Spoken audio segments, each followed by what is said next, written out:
أستاذ محمد، جمال سلامي الضاحك الباكي المدرب الوحيد الذي لم يخسر ولا حتى يتعادل في هذه البطولة، ما السر؟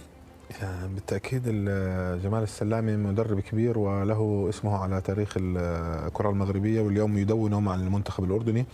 المدرسة المغربية استطاعت بعد المدرسة المصرية بالكرة الأردنية نقل الكرة الأردنية إلى مكان آخر، ولكن جمال السلامي شخصيته بصراحة هي شخصية مفاجئة كانت للكرة الأردنية بهدوءه، بطريقة تعامله مع اللاعبين.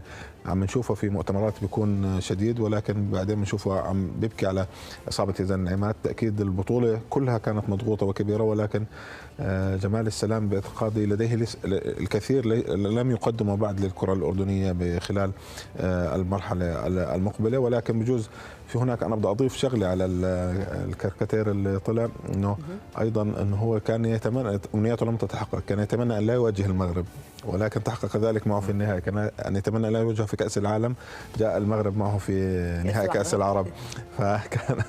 فهذه الأمنية الوحيدة التي لم تتحقق لجمال سلامي في هذه البطولة. طيب